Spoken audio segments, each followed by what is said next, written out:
ದುರಂತದ ಬಗ್ಗೆ ಇನ್ನಷ್ಟು ಡೀಟೇಲ್ಸ್ ಅನ್ನು ನಾವು ನೋಡ್ತಾ ಹೋಗೋದಾದ್ರೆ ಕೇರಳದ ವೆರಳಮಾಲಾ ಶಾಲೆ ಅನಾಥವಾಗ್ಬಿಟ್ಟಿದೆ. 900 ಮಕ್ಕಳು ದುರಂತಕ್ಕೂ ಮುಂಚೆ ಓದ್ತಾ ಇದ್ದಂತಹ ಸರ್ಕಾರಿ ಶಾಲೆಯಲ್ಲಿ ಈಗ ಸ್ಮಶಾನ ಮೌನ. ಶಾಲೆಯಲ್ಲಿ ವ್ಯಾಸಂಗ ಮಾಡ್ತಾ ಇದ್ದಂತಹ 48 ಮಕ್ಕಳು ದುರಂತದಲ್ಲಿ ಪ್ರಾಣ ಕಳ್ಕೊಂಡಿದ್ದಾರೆ.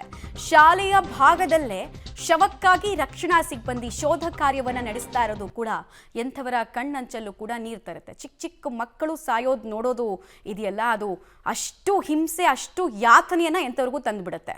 ಪ್ರತಿನಿತ್ಯ 900 ಮಕ್ಕಳಿಂದ ಸದಾ ಗಿಜಿಗಿಡುತ್ತಿದ್ದ ಶಾಲೆ ನಿಜಕ್ಕೂ ಕೂಡ ಇದೀಗ ಅನಾಥವಾಗಿದೆ.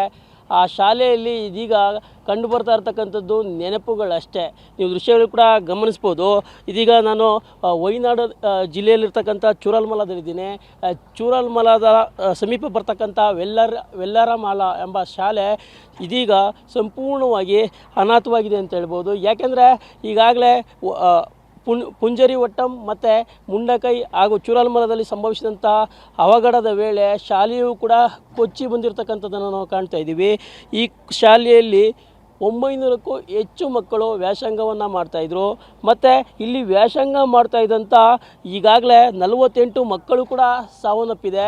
ಅಷ್ಟೊಂದು ಪ್ರಮಾಣದಲ್ಲಿ ಈ ಒಂದು ದುರ್ಘಟನೆ ಸಂಭವಿಸಿರ್ತಕ್ಕಂಥದ್ದನ್ನು ನಾವು ಕಾಣ್ತಾ ಇದ್ದೀವಿ. ಈ ಘಟನೆಯಲ್ಲಿ ಈಗಲೂ ಕೂಡ ಶಾಲಾ ಒಳಭಾಗದಲ್ಲಿಯೂ ಕೂಡ ಒಂದು ಶವಗಳಿಗಾಗಿ ಹುಡುಕಾಟ ನಡೀತಾ ಇರ್ತಕ್ಕಂಥದ್ದನ್ನು ನಾವು ಕಾಣ್ತಾ ಇದ್ದೀವಿ. NDRF ಸಿಬ್ಬಂದಿ ಹಾಗೂ ಮಿಲಿಟರಿ ಸೇನಾಪಡೆ ಇದ್ರ ಜೊತೆ ಶ್ವಾನದಳ ಕೂಡ ಈ ಒಂದು ಹುಡುಕಾಟದಲ್ಲಿ ತೊಡಗಿರ್ತಕ್ಕಂಥದ್ದು. ಪ್ರತಿನಿತ್ಯ 900 ಮಕ್ಕಳಿಂದ ಶಾಲೆಯಲ್ಲಿ ಕಲರವ ಇತ್ತು. ಆದರೆ ಸಂಪೂರ್ಣವಾಗಿ ಇದೀಗ ಈ ಶಾಲೆ ಅನಾಥವಾಗಿದೆ.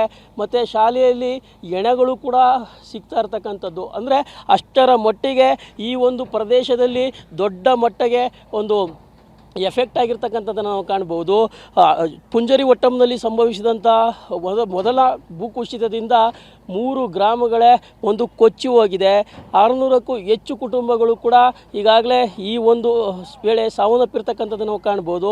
ಅದಲ್ಲದೆ ಈಗಾಗಲೇ ಮೃತದೇಹಗಳಿಗೂ ಕೂಡ ಹುಡುಕಾಟವನ್ನು ನಡೆಸ್ತಾ ಇರ್ತಕ್ಕಂಥದ್ದು. ಇಲ್ಲಿವರೆಗೂ ಕೂಡ 350ಕ್ಕೂ ಹೆಚ್ಚು ಜನರು ಸಾವನ್ನಪ್ಪಿದ್ದಾರೆ ಅನ್ನೋ ಒಂದು ಮಾಹಿತಿಗಳು ಕೂಡ ಇರ್ತಕ್ಕಂಥದ್ದು. ಇದ್ರ ಜೊತೆಗೆ ಇನ್ನೂ ಕೂಡ 100ಕ್ಕೂ ಹೆಚ್ಚು ಜನರು ಮಿಸ್ಸಿಂಗ್ ಆಗಿರತಕ್ಕಂಥದ್ದನ್ನು ಕಾಣ್ತೀವಿ. ಆ ಹಿನ್ನೆಲೆಯಲ್ಲಿ ಅವರನ್ನು ಕೂಡ ಹುಡುಕುವಂಥ ಕೆಲಸಕ್ಕೆ ಈಗಾಗಲೇ ಸಿಬ್ಬಂದಿಗಳು ಕೂಡ ಮುಂದಾಗಿದ್ದಾರೆ. ಕಳೆದ 7 ದಿನಗಳನ್ನು ಕೂಡ ಸತತವಾಗಿ ಒಂದು ಕಾರ್ಯಾಚರಣೆಯನ್ನು ನಡೆಸ್ತಾ ಇರ್ತಕ್ಕಂಥದ್ದು. ಈ ಒಂದು ಸ್ಥಳದಲ್ಲೂ ಕೂಡ ಈಗಾಗಲೇ ಒಂದು ಶವದ ವಾಸನೆ ಬರ್ತಾ ಇತ್ತು. ಆ ಹಿನ್ನೆಲೆಯಲ್ಲಿ ಈ ಒಂದು ಶಾಲಾ ಒಳಭಾಗದಲ್ಲಿ JCB ಮುಖಾಂತರವಾಗಿ ಶಾಲೆಯಲ್ಲಿ ಒಂದು ಶವದ ವಾಸನೆ ಬಂದಂಥ ಪ್ರದೇಶದಲ್ಲಿ ಶವವನ್ನು ಹೊರ ತೆಗೆಯುವಂಥ ಕೆಲಸಕ್ಕೆ ಮುಂದಾಗಿರ್ತಕ್ಕಂಥದ್ದು. ಇದು ಪ್ರತಿನಿತ್ಯ ಇದೇ ಒಂದು ಪರಿಸ್ಥಿತಿ ಇರ್ತಕ್ಕಂಥದ್ದು. ಸದಾ 900 ಮಕ್ಕಳಿಂದ ಒಂದು ಗಿಜಿಗುಡ್ತಿದ್ದಂಥ ಶಾಲೆ ಇದೀಗ ನೀರವ ಮೌನವ ಆವರಿಸಿದೆ ಅಂತ ಹೇಳ್ಬೋದು. ಇಡೀ ಪ್ರದೇಶವೇ ಇದೀಗ ಸ್ಮಶಾನದಂತೆ ಭಾಸವಾಗ್ತಿದೆ. ಕ್ಯಾಮ್ರಾಮನ್ ನಿತಿನ್ ಜೊತೆ ವಿಜಯ್ ಕುಮಾರ್, ಪಬ್ಲಿಕ್ TV, ಕೇರಳ.